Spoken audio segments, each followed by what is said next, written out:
요한복음 1장 1절부터 18절까지의 말씀 함께 합독하시겠습니다. 시작. 태초에 말씀이 계시니라. 이 말씀이 하나님과 함께 계셨으니 이 말씀은 곧 하나님이시니라. 그가 태초에 하나님과 함께 계셨고 만물이 그로 말미암아 지은 바 되었으니 지은 것이 하나도 그가 없이는 된 것이 없느니라. 그 안에 생명이 있었으니 이 생명은 사람들의 빛이라. 빛이 어두움에 비치되 어둠이 깨닫지 못하더라. 하나님께로부터 보내심을 받은 사람이 있으니 그의 이름은 요한이라. 그가 증언하러 왔으니 곧 빛에 대하여 증언하고 모든 사람이 자기로 말미암아 믿게 하려 함이라. 그는 이 빛이 아니요 이 빛에 대해서 증언하러 온 자라. 참빛 곧 세상에 와서 각 사람에게 비추는 빛이 있었나니 그가 세상에 계셨으며 세상은 그로 말미암아 지은 바 되었으되 세상이 그를 알지 못하였고 자기 땅에 오매 자기 백성이 영접하지 아니하였으나 영접하는 자 곧 그 이름을 믿는 자들에게는 하나님의 자녀가 되는 권세를 주셨으니 이는 혈통으로나 육정으로나 사람의 뜻으로 나지 아니하고 오직 하나님께로부터 난 자들이니라. 말씀이 육신이 되어 우리 가운데 거하심에 우리가 그의 영광을 보니 아버지의 독생자의 영광이요 은혜와 진리가 충만하더라. 요한이 그에 대하여 증언하여 외쳐 이르되 내가 전에 말하기를 내 뒤에 오시는 이가 나보다 앞선 것은 나보다 먼저 계심이라 한 것이 이 사람을 가리킴이라 하니라. 우리가 다 그의 충만한 데서 받으니 은혜 위에 은혜로라. 율법은 모세로 말미암아 주어진 것이요 은혜와 진리는 예수 그리스도로 말미암아 온 것이라. 본래 하나님을 본 사람이 없으되 아버지 품속에 있는 독생하신 하나님이 나타내셨느니라. 아멘. 할렐루야. 오늘 말씀은 예수님은 누구신가? 라는 제목으로 함께 하도록 합니다. 우리 1절과 2절 말씀 같이 한번 읽습니다. 시작. 태초에 말씀이 계시니라. 이 말씀이 하나님과 함께 계셨으니 이 말씀은 곧 하나님이시니라. 그가 태초에 하나님과 함께 계셨고. 말씀이신 예수님의 은혜와 사랑이 우리들에게 풍성하게 임하시길 예수님의 이름으로 축복합니다. 성경의 태초에로 시작하는 성경이 두 개가 있죠. 여러분 다 아시죠? 하나는 창세기이고 하나는 요한복음입니다. 그런데 이 두 태초에는 좀 다릅니다. 창세기의 태초에는 베레시트라는 히브리어는 근원을 얘기하는 거예요. 시작, 모든 것들의 그 시작, 측량할 수 없는 처음부터 있었던 존재라는 뜻이고 죄송합니다. 잘못 얘기했습니다. 베르시트는 시점을 얘기하는 거예요. 세상이 시작된 시점이 베르시트라는 뜻이고, 오늘 여기에서 나오는 태초에는 근원을 얘기하는 것입니다. 세상이 있기도 전에 원래부터 계셨던 하나님, 그 태초, 엔 에르케라는 말은 근원을 얘기하는 것이죠. 그러니까 창세기의 태초에는 정확하진 않지만 우리가 시점을 계산해 보려고 시도는 할 수 있어요. 사람들의 나이를 계산해 보고 뭐 이런 식으로 언제 시작했을까라는 궁금증을 나타낼 수 있는 태초이지만, 요한복음에서 나타나는 태초에는 그러니까 어떤 시점의 시작이 아니라 존재의 시작을 의미하는 거죠. 이건 우리가 알 수가 없는 것입니다. 왜 이렇게 화요일 아침부터 어려운 말씀을 전할까요? 바로 따라해봅시다. 예수님은 하나님이시다.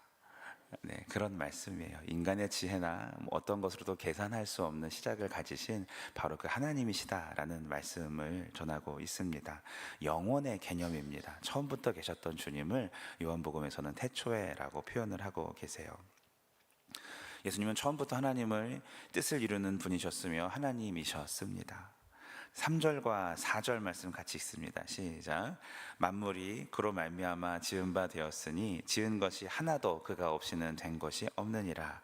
그 안에 생명이 있었으니 이 생명은 사람들의 빛이라.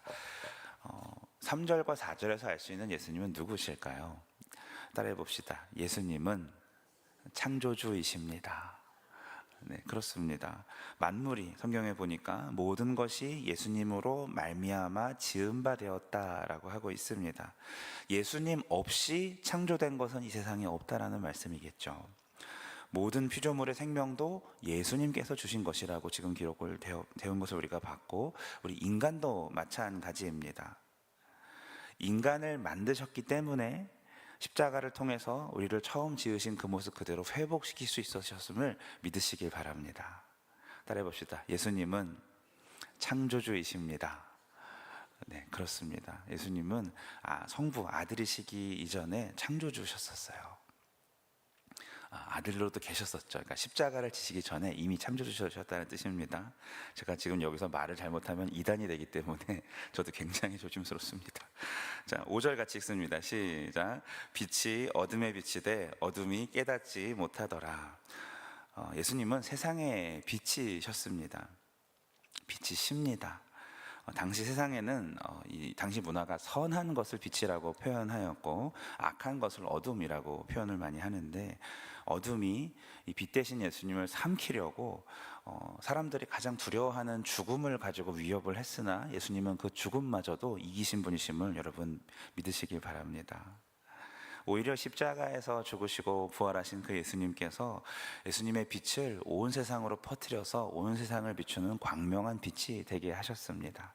그 과정이 참 중요한데요, 자신이 선택한 제자들을 똑같이 빛이라 부르고 너희 빛을 사람 앞에 비추게 하라 라고 얘기했습니다.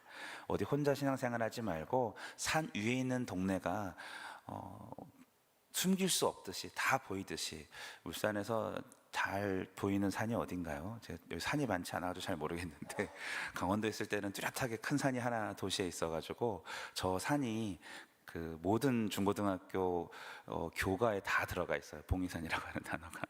그런 것처럼 우리는 보이는 존재, 하나님께서 쓰시는 존재, 사람들에게 드러나는 존재, 너희들은 빛이다 라고 말씀하시고 계십니다.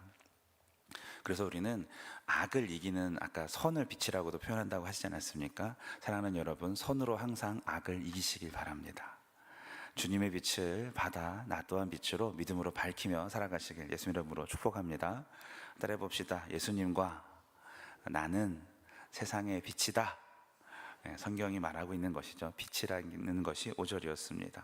12절 말씀 해볼까요? 같이 읽습니다. 시작. 영접하는 자, 곧 그 이름을 믿는 자들에게는 하나님의 자녀가 되는 권세를 주셨으니.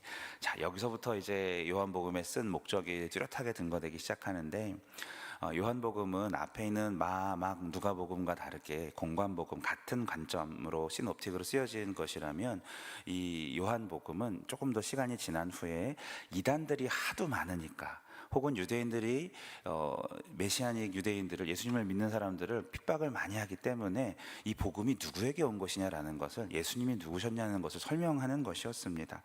유대인들은 특별히 자신의 조상인 아브라함의 혈통으로 있으면 구원은 얻을 것이라고 얘기를 하고 있었습니다. 그래서 선민의식이 이스라엘 백성이 뚜렷했었죠. 하지만 예수님은 뭐라고 하셨죠? 야, 여기 있는 돌들로도 아브라함의 자손이라고 칭할 거야 라고 책망을 하시면서, 오늘 말씀을 보니까 그 이름을 믿는 자들에게 하나님의 자녀가 되는 권세를 주셨다. 이방인들도, 유대인 중에서도 누구든지 상관없이 예수를 믿으면 된다, 이름을 믿으면 된다라고 말씀을 하십니다.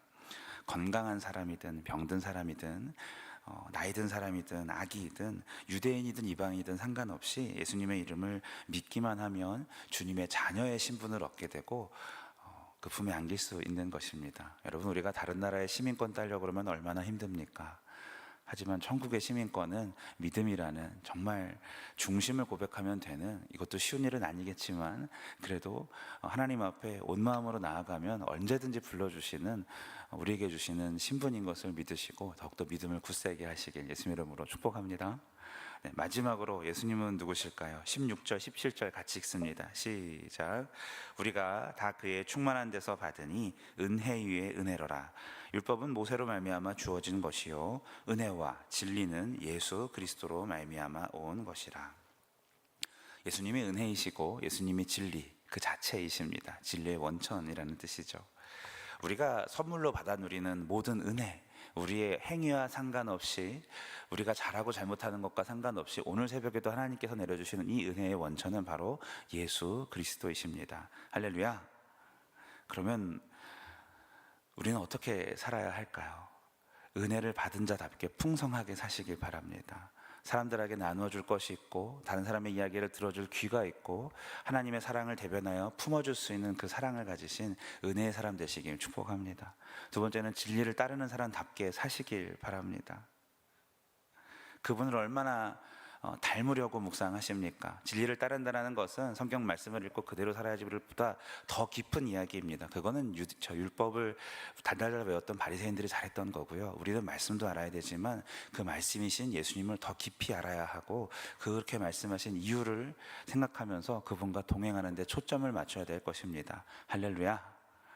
그래서 더욱더 오늘 예수님을 묵상하시고 예수님을 닮으려 사시길 바랍니다.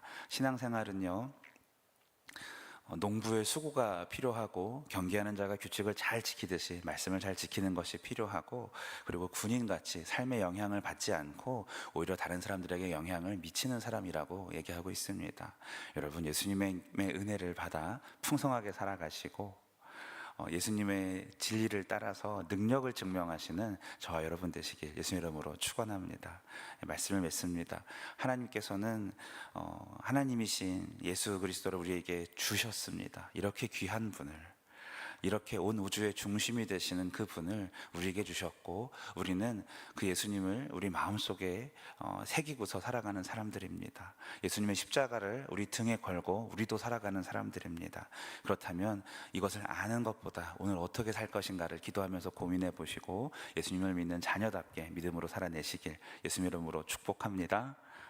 하나님 감사합니다. 주신 말씀을 통해서 예수님은 누구신가, 요한복음에 참 오묘하고도 귀한 말씀을 보았사오니, 예수님을 아는 만큼 우리 삶에 변화가 있게 하시고 예수님을 믿는 만큼 우리 삶에 능력이 나타나게 하여 주셔서, 우리가 이 새벽에 기도하는 것이 하나님의 마음 앞에 우리가 온전히 나아가서 주의 마음으로 온전히 받아 누리는 시간이 되게 하여 주시고, 주의 능력과 주의 뜻을 분별하여 믿음으로 살아낼 때, 또 우리가 갈망하며 소망으로 기도할 때 내 이름으로 구하는 모든 것을 하나님께서 들어주신다 하셨사오니, 우리가 예수 그리스도의 이름을 말할 때 하나님 역사하여 주시옵소서. 예수 그리스도의 이름으로 기도합니다.